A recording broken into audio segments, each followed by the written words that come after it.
kalau boleh tahu, satu hari kan ada 6 cabang nih. Ini cabang paling ramai di mana ini? Bali. Sehari bisa sampai berapa ekor kambing itu? Bukan ekoran, jadi kita pakainya kepala yang udah dipotong ya, di daun sembelihan ya. Ya, kepala sekitar 40 lebih ke atas lah. Kalau kakinya sekitar 60 pasang ke atas. Kalau ke Solo, kalau nggak ke shop kaki kambing Sudi Mampir itu rasanya belum ke Solo kalau orang Solo ya. Insya Allah akan ketagihan.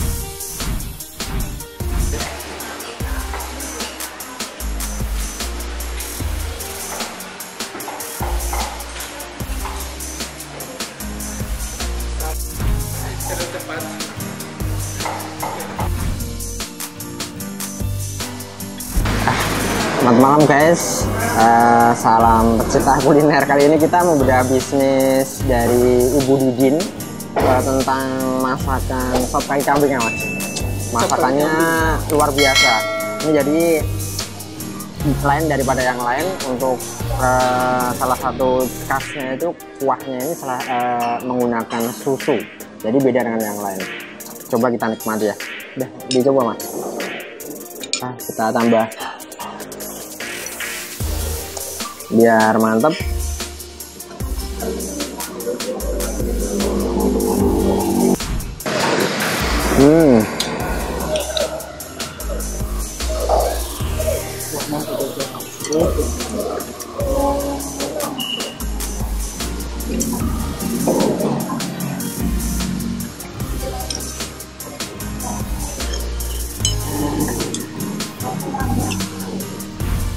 Netes sih.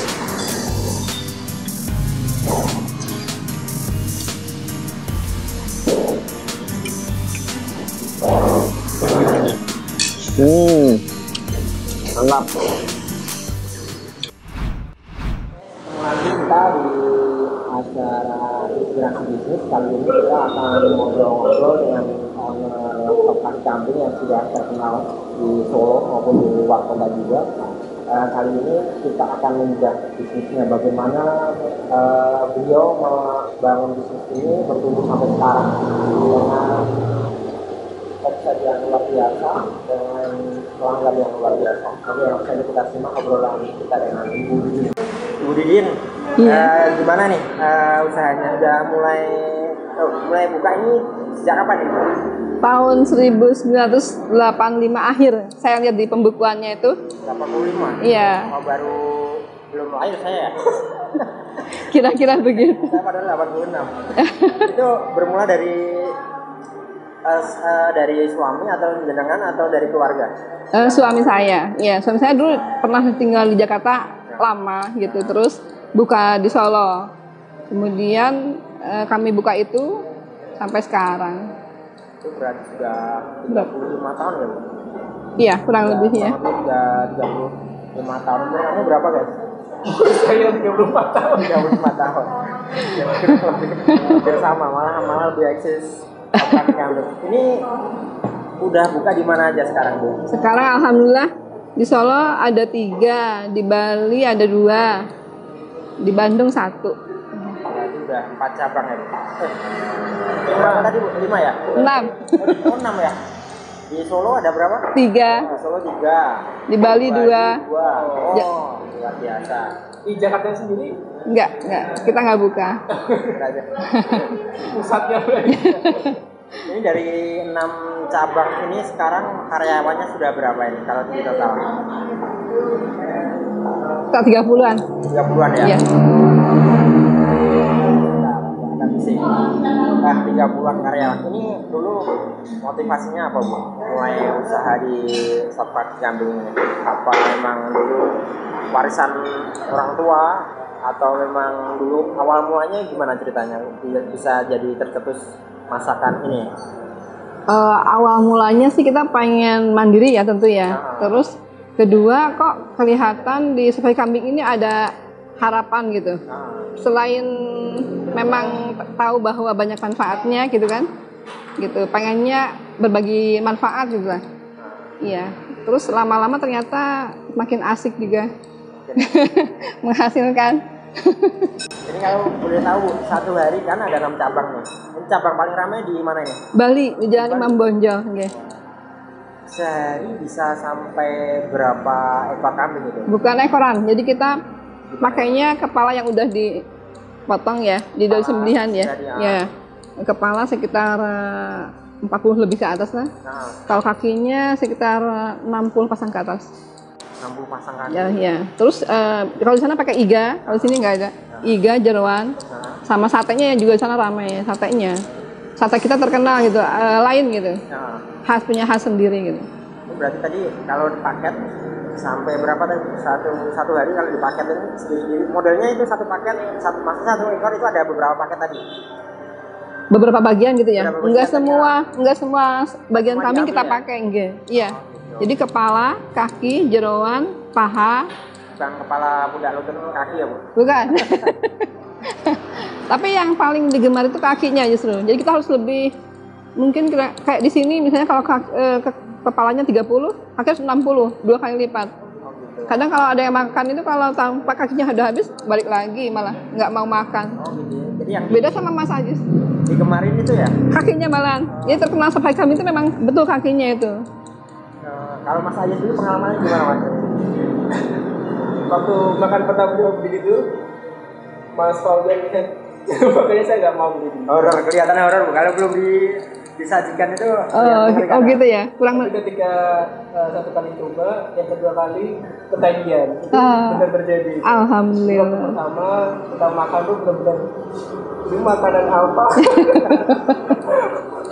Tapi ketika kita coba kuahnya ternyata luar biasa ya.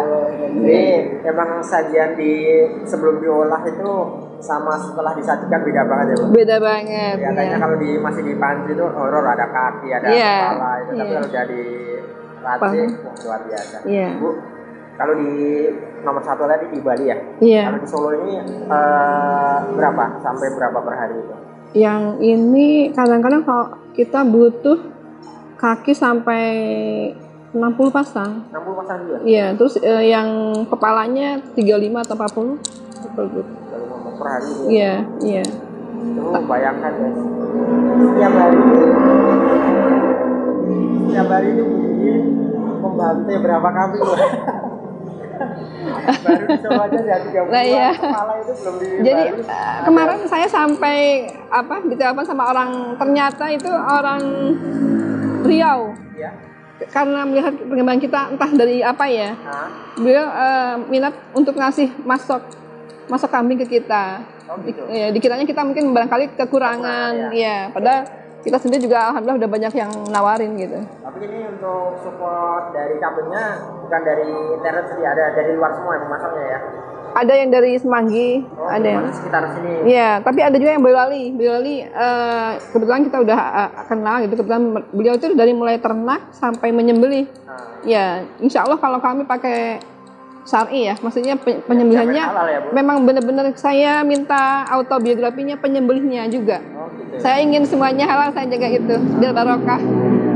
Itu salah satu jadi value ya Bu. Jadi insya Allah makanan pasti halal ya. Insya Allah nggak ada pengawet, nggak ada apa, insya Allah.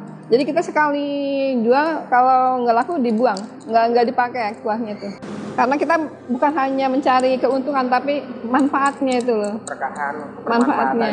Ini kalau dilihat semua serba super bagus, tapi ada satu bagi saya yang kelihatannya kurang.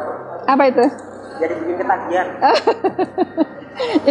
Bukan cuma panjenengan, banyak banget para dokter pun kemarin waktu hari pertama tuh kebetulan ada Bu Dokter ya, ya langganan kita itu sampai dia itu dari RS itu kan dia di Muardi. Iya. Saking pengen makan tuh nggak ke rumah dulu tapi langsung ke kita, langsung ke sini. Saya nggak kaget ya. Terus juga yang dikasih ibu juga ada pelangganan sebelum pulang dia ke kita dulu gitu.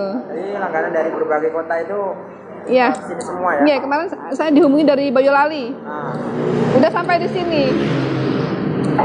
Dia merasa kecewa kalau kita libur tuh kecewa.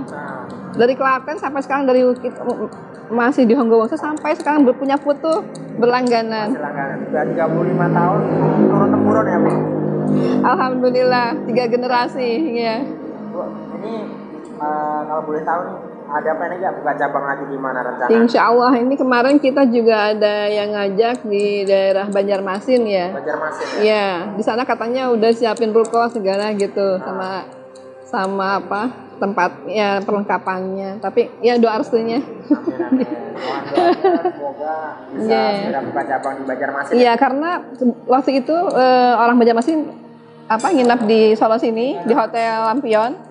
Beliau menceritakan bahwa sop yang ada di sana itu kalah jauh gitu dengan kita. Jadi enak banget punya kita, katanya begitu. Saya pernah juga dapat tamu yang memang sering keliling Indonesia juga bilang begitu. Tapi saya juga sendiri ya mudah-mudahan amin ya. Beliau sering setiap di daerah ada yang sopnya itu dijajaki ya dicoba. Tetap katanya ini yang terenak gitu bilangnya. Testimoni dari para pelanggannya luar biasa semua. Tanpa saya minta mereka udah bilang sendiri gitu. Bahkan mereka mendorong kalau misalnya ini dijaga gitu dan terus dikembangkan di tempat-tempat lain gitu. Seperti orang Banjarmasin kan susah ke sini. Dari sini pun ada yang daerah Pasar Kliwon kan banyak tuh para Arab yang sering makan. Mereka juga sangat memaksa kita untuk buka di sana supaya nggak kejauhan maksudnya. Gitu kan banyak yang senang kambing kan para Arab ini. Kalau untuk buka cabang sendiri, ini model franchise atau model seperti apa, Bu? Misal ada orang yang tertarik mau kerjasama itu terbuka untuk umum atau ini untuk bisnis keluarga aja? Keluarga, iya. Insya Allah keluarga, iya. Insya Allah keluarga. Jadi tidak terbuka untuk umum ya? Enggak. Tadinya tujuannya maaf sekali ya. Jadi yang saya dulu langsung dari suami saya almarhum pertama untuk membuka itu niatnya pun beliau ingin bisa manfaat untuk keluarga. Bila ada keluarga yang belum mandiri, bila pengen angkat itu keluarga sampai mandiri kayak ponaan-ponaannya. Terus juga akhirnya beliau ingin tetangga-tetangganya melebar. Kemudian tetangga kampung. Ya itu terjadi alhamdulillah sampai ponaannya tuh sekarang punya cabang sendiri-sendiri di Bali juga. Ada yang di Jakarta juga udah ada yang sampai punya rumah umroh gitu. Betul-betul terjadi itu. Ini berarti beberapa karyawan kebanyakan memang dari kampung semua. Tasikmalaya, betul. Iya, karena memang tujuannya suami begitu tadinya. Karena beliau melihat di daerah kampung itu banyak yang putus sekolah, yatim gitu ya. Itu yang menjadi menyemangati beliau gitu. Banyak yang minta tolong kan. Nah, beliau didik sampai akhirnya banyak yang sudah sampai buka sendiri, alhamdulillah. Iya. Ini berarti kan salah satu amalan yang Insya Allah mendatangkan keberkahan. Amin. Insya Allah amin. Kalau boleh tahu Bu, selain dari kebermanfaatan tadi, ada nggak amalan spiritual apa yang jadikan usaha jenengan tambah berkah tuh? Doa restu orang banyak mungkin ya. Terutama doa restu orang tua. Suami saya lihat itu, saya amati itu beliau bakti sekali sama orang tua. Apapun yang disenangi orang tua sebelum orang tuanya meminta, beliau suka langsung memenuhinya. Terus juga beliau juga menghormati gurunya, guru-guru terutama guru agamanya ya, misalnya guru ibadahnya. Saya lihat itu yang dari beliau itu. Kemudian juga beliau senang membantu orang ya, maksudnya apalagi yang membutuhkan ya. Biasanya tanpa diminta beliau suka mengingatkan saya untuk segera dibantu gitu, begitu. Terutama yang yatim piatu beliau itu yang ya alhamdulillah. Jadi salah satu wasilah keberkahan. Amin insyaallah amin. Bu, ini kan udah cabang ada 6, terus kemudian ada nggak planning untuk usaha lain atau ingin mengembangkan ini lebih jauh lagi? Tentu aja, saya ingin ini turun-temurun ya, karena saya merasakan betul manfaatnya. Selain yang saya tahu kan itu Kanjeng Nabi juga begitu menganjurkan ya kambing karena banyak manfaatnya. Terus juga menjadi bisa menolong orang banyak memberikan lapangan kerja juga, ya kan. Selain itu juga setelah kita menjadi satu tim tuh menjadi keluarga, dan itu nanti menjadi kekeluargaan sampai ke ibu bapaknya. Jadi sampai sekarang pun kami seperti keluarga kalau ketemu itu. Dari awalnya kita memperkerjakan sampai akhirnya anaknya jadi mandiri, kemudian si keluarganya pun nanti ditularkannya ilmunya itu loh, ilmunya menular. Ya, alhamdulillah, insya Allah, amin amin. Ya Bu, tadi yang sudah dibahas ini dari kembali lagi ke awal itu dari bahan-bahan super ini bisa dijelaskan nggak sih seperti apa dari bahan-bahan yang menjadi value pembeda dengan produk lain? Oh iya, pertama dari kambing sendiri ya. Kambing insya Allah itu saya telusuri dari mulai kambingnya sendiri, bukan kambing sembarangan. Jadi bukan kambing yang istilahnya liar tidak terurus ya. Kambing sehat tentunya. Keduanya kambingnya yang tidak bau, yang tidak menyengat itu. Karena ada jenis kambing tertentu kan yang memang, dan dari segi gurihnya kambing itu juga itu penting gitu, harus dipilih kambingnya. Terus kemudian penyembelihnya sendiri, saya meminta autobiografinya, datanya penyembelih itu penting buat saya itu, caranya menyembelih. Iya. Jadi saya suruh betul-betul. Bahkan kami punya pemasok yang sudah punya sertifikat UI, betul. Ya itu. Jadi insya Allah saya benar-benar menjaga kehalalannya untuk supaya barokah gitu. Untuk santan sendiri kan kalau nggak salah ada susunya juga ya? Iya. Susu apa itu? Susu full cream yang kita pakai nomor 1 insya Allah. Saya sama. Benar-benar ada susunya itu? Iya betul. Iya. Bukan susu sembarangan ya. Jadi memang itu susu yang pilihan gitu.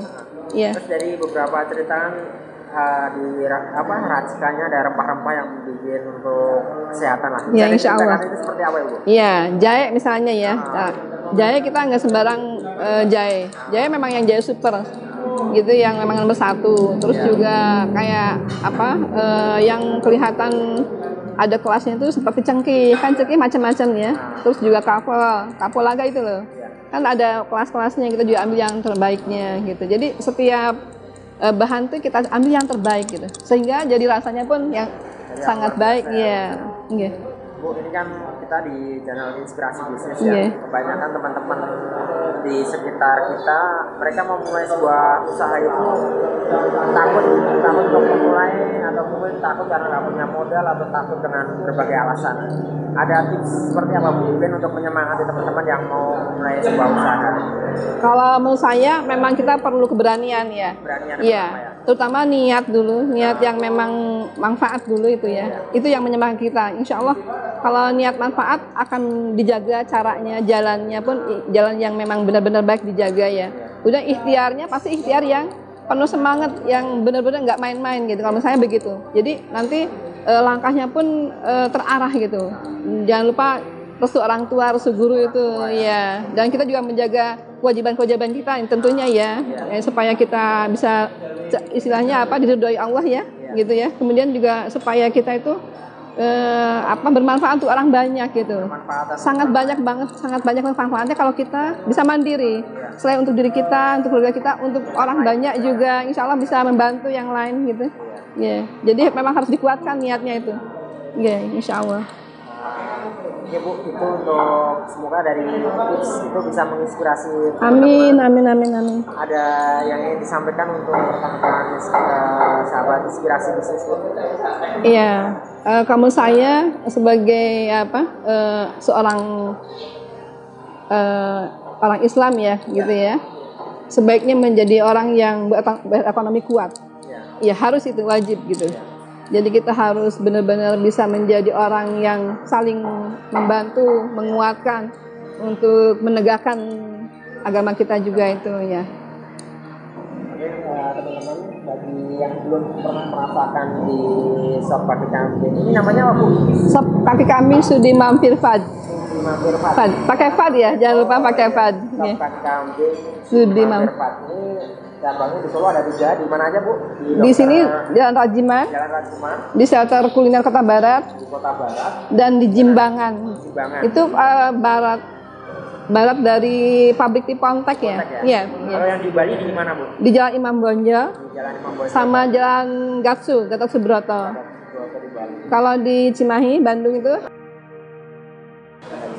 Semoga Ibu Didin segera buka cabang di Banjarmasin mulainya bagi-bagi pemilik semua yang pengen mulai sebuah bisnis jangan takut untuk mulai.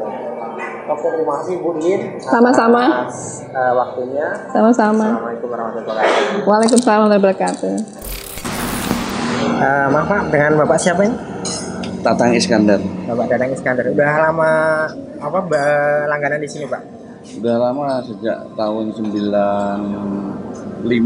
semenjak semenjak sini buka di depan dealer ini Suzuki di Honggowongso ya Honggowongso. Ini kan udah lama banget ya, sampai tahun 95 sampai sekarang.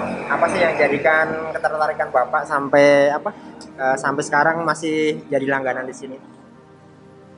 Memang makan ini kan khas, karena khas dari Jakarta memang jarang yang ada di Solo sini. Oh gitu. Iya, di sini kan jarang sekali yang jualan sop kaki kambing seperti ini. Kemudian satenya juga kan beda. Di sini ada sate yang pakai bumbu kacang. Kalau di sini kan nggak ada. Oh gitu. Nggak ada, coba jenengan cari di Solo sate yang pakai bumbu kacang. Belum pernah, baru di sini. Ini Bapak asli dari mana ini? Kalau saya asli dari Jawa Barat. Jawa Barat ya. Tapi dibandingkan dengan kuliner khas Jawa Barat yang lain dengan sop kaki kambing yang sama ini bedanya apa di yang sini khasnya Pak? Yang membedakan? Kalau di Jawa Barat kan kebanyakan kan ciri khasnya kan ke lalapan sama sambel. Kalau ini kan di kuahnya kan. Ini kuahnya kan bukan santan ini. Campurannya kan pakai susu ini. Oh, pakai susu itu ya? Iya, ini kan beda. Jadi kan rasanya lebih kental lebih santan dengan gula tapi kan lebih ini kan lebih gurih susu. Ini buat para pemirsa Pak, kira-kira apa sih yang bisa istilahnya buat ajakan pecinta kuliner, kira-kira apa ini Pak yang biar mereka tertarik di sini? Ya. Kepada para warga masyarakat silahkan, bagi yang belum pernah silahkan dicoba sop kaki kambing khas Jakarta dan juga satenya. Mantap ya Pak? Ya, karena ini memang lain daripada yang lain. Karena faktanya sekarang yang sudah 3 bulan libur, ini sudah 1 minggu lebih, yang biasanya sampai jam 11 sampai jam 12, sekarang jam setengah 9, jam 9 udah habis. Saya kemarin ke sini telepon, wah sudah tutup Pak, udah habis, berarti ini ramai. Ya alhamdulillah katanya ya, dari mulai buka pertama kali sampai dengan sekarang alhamdulillah ramai terus Pak. Sampai dengan sekarang ini ya syukurlah. Makanya silakan mencoba ya kuliner sop kaki kambing khas Jakarta yang ada di Jalan Dr. Rajiman. Dijamin nggak nyesel ya Pak? Gimana? Dijamin nggak nyesel ya? Ya insya Allah akan ketagihan. Oke, gitu aja Pak. Terima kasih banyak atas testimoninya. Semoga teman-teman yang belum pernah nyoba merasakan makanan khas sop kaki kambing di sini, langsung saja di Dr. Rajiman sini ya Pak. Ya, Jalan Dr. Rajiman, Pangandaran, Laweyan. Ini Bapak seminggu berapa kali nih? Atau 1 bulan berapa kali bisa minimal ke sini ya? Ya, kalau biasanya kan sama keluarga. Ya, ini kebetulan keluarga nggak saya bawa karena saya bungkus. Oh gitu. Ya, kebetulan karena situasi seperti ini, karena masih COVID, belum berani banyak yang keluar, ya akhirnya saya berangkat sendiri, dibungkus, bawa pulang. Oke, mantap, luar biasa. Berarti bisa dibungkus juga ya Pak? Ya, dibungkus pun itu masih enak, nggak mungkin rasanya berubah. Iya. Oke, itu aja untuk testimoni dari Bapak. Siapa tadi Pak? Maaf. Tatang Iskandar. Bapak Tatang Iskandar. Ya. Assalamualaikum, maaf mengganggu. Waalaikumsalam warahmatullahi wabarakatuh. Udah lama langganan di sini Pak? Sejak di Pasar Kembang terus pindah ke utara jalan tuh sekarang pindah sini. 3 kali pindah setahu saya sih. Ini sejak tahun berapa langganan di sini Pak? 5 tahunan lah, kurang lebih 5 tahun. Ya, 5 tahun. Apa kesan-kesannya selama kulineran di sini Pak? Kalau yang di sini kan memang spesialisnya kan memang sop kaki kambing sama kepala. Dibandingkan dengan tempat-tempat lain itu di sini rasanya ada beda. Sempat saya pernah tanya itu kok iso beda itu karena apa? Karena bilangnya kualitas susunya yang bagus kan gitu. Jadi kalau pas ngerebus bilangnya sih kalau pecah nggak dipakai, ganti kan gitu. Makanya memang mungkin kualitasnya yang dijaga itu ya. Jadi rasanya tak sambi ya. Oh iya, silakan Pak dinikmati Pak, maaf ganggu. Wah, nikmat ya Pak. Ini 1 bulan sampai berapa kali ke sini Pak? Ini sudah 2 bulan baru ini, karena kemarin tutup ya, kemarin saya tanya itu tutup, ya libur kan itu. Biasanya sebulan bisa 2 kali 3 kali, dan biasanya ngajak teman-teman saya. Barang-barang itu ya. Teman-teman itu pada suka sini juga akhirnya. Ada pesan-pesan untuk para pecinta kuliner Pak, atau mungkin yang belum pernah ke sini? Kalau ke Solo, kalau nggak ke sop kaki kambing Sudi Mampir itu rasanya belum ke Solo kalau orang Solo ya. Karena kalau saya tamu dari luar kota, saya ajak sini juga kok. Tapi kan kemarin kan bukanya itu cuma malam aja, ya, siang belum malam ya. Sekarang kan siang, mungkin nanti kan kebanyakan tamu itu kan biasanya di siang hari. Ya. Biasanya kalau tamu luar kota nginep baru saya ajak ke sini nanti. Oke, terima kasih Pak. Bisa dilanjutkan lagi. Mohon maaf Terima kasih ya. Sahabat sekalian, mengawali sebuah bisnis tidak harus dimulai dengan suatu modal yang besar, tidak harus dimulai dengan kemampuan finansial yang besar. Akan tetapi dengan sumber daya apa yang kita punya bisa kita manfaatkan, kita maksimalkan untuk membangun sebuah usaha. Niatkan membangun sebuah usaha untuk kebermanfaatan bagi umat. Seorang muslim yang mempunyai kekuatan ekonomi, kekuatan fisik lebih dicintai oleh Allah daripada orang-orang yang berekonomi lemah maupun kekuatan fisik yang lemah. Maka dari itu, jadilah orang yang memiliki kemampuan fisik kuat, memiliki kekuatan finansial kuat, sehingga bisa memberikan manfaat, bisa menebar manfaat bagi banyak orang. Salam untuk sahabat inspirasi bisnis, sampai jumpa di episode selanjutnya.